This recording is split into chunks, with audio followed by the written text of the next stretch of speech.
If you're wondering which laptops for photo editing are worth your money, stick around. After we run through each product, I'll give you my personal take. Would I buy it or would I skip it? No fluff, just my honest opinion. Let's get into it. Asus ProArt P16 2025. This thing packs a stunning 4K OLED screen that makes photos look incredibly sharp and vibrant, with near-perfect color accuracy for editing. But it's held back by a refresh rate of only 60 Hz, which is like putting cheap tires on a damn supercar. The performance is absolutely monstrous, chewing through massive RAW files in Photoshop like they're nothing. Yet Asus somehow forgot to include a stylus, which for a ProArt laptop is a straight-up comedic failure. Would I buy it? Maybe, because that screen and power are an editor's dream, but the slow refresh rate feels like a cruel joke from the past. Microsoft Surface Laptop Studio 2. The flexible pull-forward screen with pen support is a legitimate game-changer for editing in Lightroom. Seriously, it makes dodging and burning feel like you're actually painting with light instead of clicking a mouse a million times. However, while the screen is pretty, it lacks the full Adobe RGB color gamut coverage, meaning what you see might not be exactly what you get, making it a bit of a gamble for super serious color work. Would I buy it? Yes, because the sheer convenience of that hinged screen for a pen-heavy workflow is worth the slight compromise in color accuracy for most of my projects. Asus ExpertBook P5 P505. I will say, the screen on this laptop is ridiculously bright, so you could easily edit your beach photos while actually on the beach, and the 144Hz refresh rate makes everything feel super smooth. The problem is that the colors look totally washed out with only 78% Adobe RGB coverage, so your beautifully saturated sunset shots might end up looking like a sad, faded postcard from the 90s. Would I buy it? No, that poor color coverage is an absolute deal breaker for any serious photo editing. I just can't trust a screen that makes everything look so dull. HP ZBook Fury 16 G11. This laptop is a complete monster, a mobile workstation that you can configure with so much RAM and storage that you could probably edit the entire Library of Congress photo archive on it without a single stutter. It also has a fantastic 5-megapixel webcam that makes you look suspiciously good on video calls. But the keyboard feels a bit rubbery and shallow, like you're typing on day-old marshmallows. Would I buy it? Yes. For the raw, unadulterated power to handle gigantic files and complex edits without breaking a sweat, I can learn to live with a keyboard that feels a little bit like a squishy toy. Lenovo Legion Pro 7i Gen 9. This is supposed to be a gaming laptop, but it's a secret weapon for photo editors with a screen that is unbelievably good. It's got a high resolution, a buttery smooth 240 Hz refresh rate, and covers 100% of the DCI-P3 color space. The downside is that it looks like a gaming laptop, all aggressive angles and lights, so bringing it to a client meeting might make them think you're about to challenge them to a round of Fortnite. And the speakers are a bit weak on the bass. Would I buy it? Maybe. The display and performance are an absolute 10 out of 10 for editing, but I'd have to be okay with my professional workstation looking like a prop from a sci-fi movie. Apple MacBook Air M4. I found this thing blazes through Adobe Photoshop like a champ, even at performing some serious desktop rigs. But then it completely chokes on Adobe Lightroom Classic, which is a bit of a mood killer if you do a lot of batch editing. It's a fantastic value for the money, offering pro-level editing power, but the base model's tiny 256GB storage will fill up faster than you can say RAW file, so I have fun living the external drive life. Would I buy it? Maybe, if my workflow was 90% Photoshop and I was on a budget, but that tiny storage is a major buzzkill. Lenovo Legion 9i Gen 9. This laptop packs some serious desktop-level power for Photoshop, but good luck hearing yourself think when the fans kick in. This thing gets so loud you could probably use it to signal aircraft. It's a beast for performance, but it's more of a desktop replacement since the battery life is tragic and you'll be permanently attached to the wall. Plus, some users have reported the mini LED screen can be a bit of a liar, showing you great colors that look dull on any other device. Would I buy it? No, because while the power is tempting, I need a laptop I can actually use on my lap without it sounding like a jet engine or needing its own dedicated power plant. HP ZBook Power G11A. This thing is a powerhouse workstation with an absolutely killer port selection, including an SD card reader, which is basically a love letter to photographers, and it stays impressively quiet and cool under pressure. But then HP pulls a fast one, because for a machine built for visual work, many of the screen options have such bad color coverage that your edited photos will look completely washed out and sad. Plus, it's so big and heavy you'll get a workout just carrying it. Would I buy it? No. A laptop for photo editing with a screen that can't show proper colors is like a race car with square wheels. It's a fundamentally flawed concept. HP OmniBook Ultra Flip 14. The OLED screen on this is an absolute showstopper with near-perfect color accuracy for photo and video editing, making it a dream for any creative professional.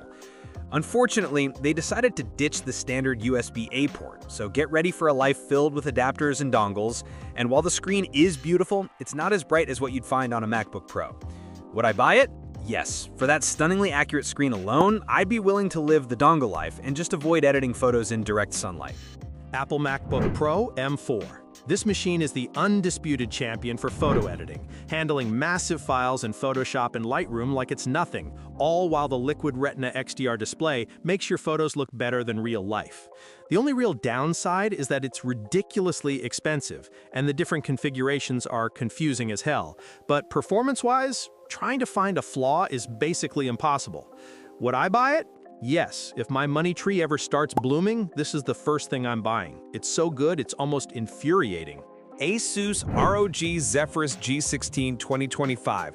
This thing is a beast, packing a glorious 2.5K OLED screen that refreshes at a buttery smooth 240 Hz, and an Intel Core Ultra 9 processor that makes photo editing feel like a dream. But it's a gaming laptop at heart, so you have to dive into its weird Armoury Crate software just to stop it from changing your screen settings whenever it feels like it, which is just annoying. Would I buy it? Maybe, if I also wanted to be a gaming menace by night after a long day of pretending to be a productive photo editor. Dell Pro 16 Plus PB16250. The plus in the name must stand for the plus-sized brightness on its optional mini LED screen, which is great if you enjoy editing your photos directly under the sun. However, this so-called Pro laptop has no SD card reader, so I guess Dell expects photographers to transfer files using Magic. And the base model SAD 60 Hz screen is just insulting. Would I buy it? No, because calling a laptop Pro without an SD card reader is a criminal offense in the world of photography. HP EliteBook Ultra G1Q. This laptop is trying its absolute hardest to be from the future with its fancy artificial intelligence-powered camera that can blur your background into a watercolor painting. And I'll admit, the 1440p webcam does make you look impressively sharp. It's a corporate machine made for people who get way too excited about a dedicated calculator button. And since it runs on an ARM-based processor, have fun when your favorite Adobe plugin inevitably decides to throw a fit. Would I buy it? No, I don't need a programmable key to remind me how much I don't miss working in an office. Lenovo ThinkPad P14s Gen 5. This little workstation is the sensible adult in the room, offering a beautiful 2.8K OLED screen option, and the fact that you can actually open it up to repair or upgrade it makes it a rare gem these days. The downside is its integrated graphics might start crying if you show it a heavy project, and its design is so boring it looks like it was made to blend in with office furniture. Would I buy it? Yes, because being able to cram 96 gigabytes of memory into this sleeper build and actually repair my own stuff is the kind of quiet rebellion I live for. Lenovo ThinkPad P1 Gen 7. This is the supposed XPS destroyer that runs its CPU at full blast for insane performance scores, and the 500 nit non-glossy screen option is perfect for editing without fighting your own reflection. The tiny problem is that it runs at a steady 100 degrees Celsius, basically turning your desk into a hot plate, and its 77% Adobe RGB coverage means your professional print photos might come out looking a little funky. Would I buy it? Maybe, if I lived somewhere freezing and wanted a laptop that doubles as a personal space heater. Dell Precision 5690. This thing packs a gorgeous 4K OLED screen with near-perfect Adobe RGB coverage, making it a dream for color-critical work. And the battery lasts for what feels like an eternity. But don't let the Precision name fool you, it tends to throttle and slow down under heavy loads like it's having a mild panic attack. And the lack of a simple USB-A port is just Dell trying to be edgy while being super inconvenient. Would I buy it? Maybe, if I valued color accuracy and battery life over raw, unadulterated speed and didn't mind the dongle life. Lenovo ThinkPad X1 Carbon Gen 13. This laptop is lighter than a feather and has a crazy beautiful 120Hz screen where colors just pop. Plus, that classic ThinkPad keyboard is still the GOAT for typing up angry client emails. However, you can't easily switch between professional color spaces like Adobe RGB, which for a photo editing machine is like a chef's knife that can't chop onions. And it's really only built for light editing, so don't even think about opening that 100-layer Photoshop file. Would I buy it? No, it feels like it's having an identity crisis, trying to be a business laptop that dabbles in art on the weekends but can't fully commit. Lenovo Yoga Pro 9i. It's hyped up as the content-creating beast with a powerful processor and a supposedly beautiful mini LED screen that's been called better than Apple's. The problem is, that screen is a filthy liar. Photos that look amazing on the laptop turn into a dull, washed-out mess on your phone, which is basically the ultimate betrayal for any photo editor, and will have you re-editing everything on your phone like a savage. Would I buy it? Hell no! I need a screen that tells the truth, not one that gaslights me into thinking my edits are good when they're actually garbage. MSI Titan 18HX. This absolute unit has a massive 18-inch mini LED screen so ridiculously bright it could probably give you a tan, and with its beastly performance, editing on it feels like you're wielding the power of 1,000 suns. But this laptop weighs almost 8 pounds before you even add the power brick the size of an actual brick. And the webcam quality is so bad for the price, it's honestly insulting. You'd look better on a potato. Would I buy it? Yes, if I had never had to move it from my desk and wanted to burn my retinas with its glorious, excessively bright screen while editing photos into oblivion. Dell XPS 16 9640.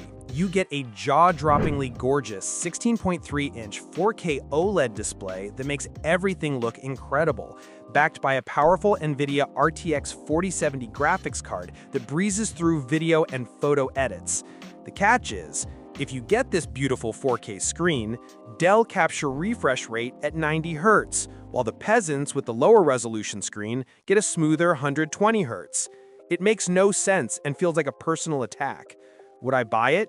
Yes, because even with its weird refresh rate choices, that stunning OLED screen is just too good to pass up for making photos look their absolute best. Thanks for watching. I hope this video helped you pick the laptops for photo editing for you. If you have any questions, drop a comment below. Links to all of these products mentioned in this video will be in the description.